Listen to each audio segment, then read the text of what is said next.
You've been here before, right? A few days ago, yes. Tell me your name. My name is Darren. Darren? Yes. Yes, Darren. Thank you for giving these talks.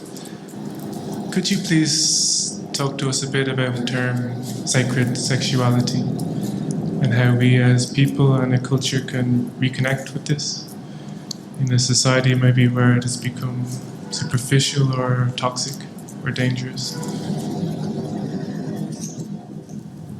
This term sacred sexuality has developed its own meaning in today's day and age, mainly derived from the neo-tantric practices. Some of these neo-tantric practices actually speak about the male and the female connecting with each other through awareness practices and moving away from a result-oriented sexuality or a culmination-oriented sexuality into a sexuality which is about this moment. So these neo-tantric practices have as their aim a sort of a joining or a maithuna in Sanskrit, where the important thing is communication rather than fulfilling of desire. Sacred sexuality goes even beyond that, at least as spoken about over here. So what in the first line is sacred when a male and a female come together is that they have a chance to communicate with each other on largely 6 levels.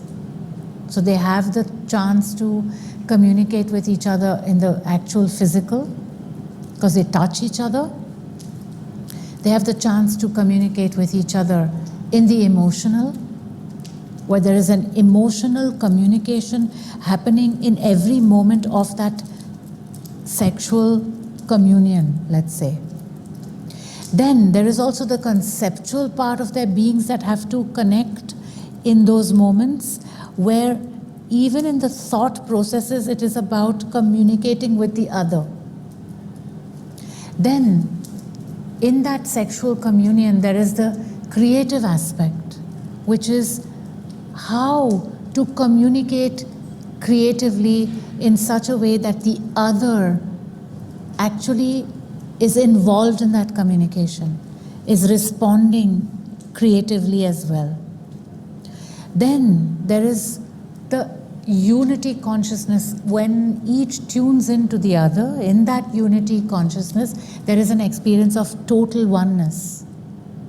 So that is another area of communication. And then the one that is connected with this chakra over here is when the male and the female are seeing each other as gods.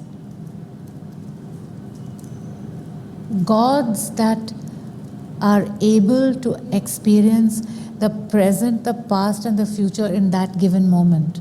So it is a communion that happens when both have the consciousness vibrating in this chakra.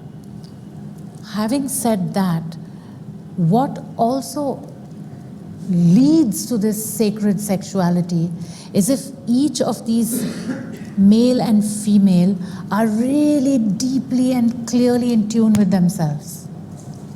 So only when you are deeply in tune with self, when you're in self-realization in that process, will you be able to tune into the other. Because the self of the other and the self that you are actually of the same material. So tuning into the self, this is the most important of all the practices, because that is what actually gives you the key to tuning into the other. The thing is also that when a male, for example, tunes into the source, to his soul, the female face of that soul shows him, guides him how to be with the female outside. So obviously his communication in that sacred sexuality becomes even more sacred. And the same, by the way, of course, applies to the female, and her communication with her soul or self will lead her to be able to respond to that man and communicate with him. You also have the other aspect of sacred sexuality where the aim of that sexual connection is not for each to reach their culmination and move apart from each other, but to continue to grow in the communication with each other, which is achieved also if there is the retention of the seed in the male, of the semen, and in the female, the retention of the ejaculate. This is something which is important because that energy can be transmuted. And when it is transmuted, it moves up from layer of consciousness to the next, till it is able to express itself as pure love, which is actually what then brings the two together in a continual communion and not come together, reach a culmination, separate, come together, reach a culmination, separate, but not really experience the other to that level of perfection. So, when one boils it all down to one word, it is communication. And where does that communication lead? It leads to union. There is no need for a separation.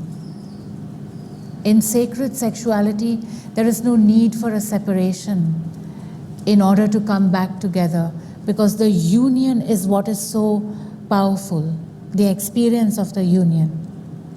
And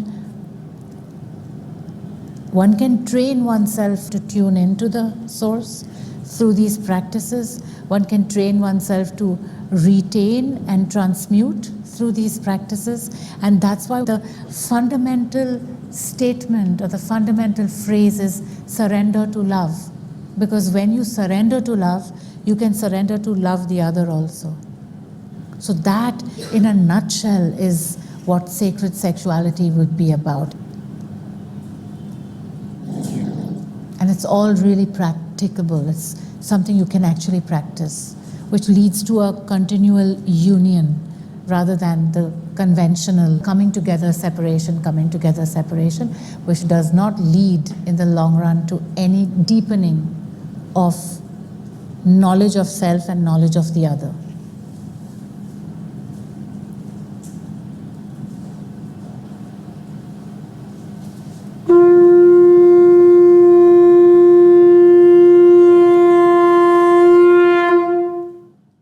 You are invited to a live online satsang with Maharishikaa Preeti this Sunday.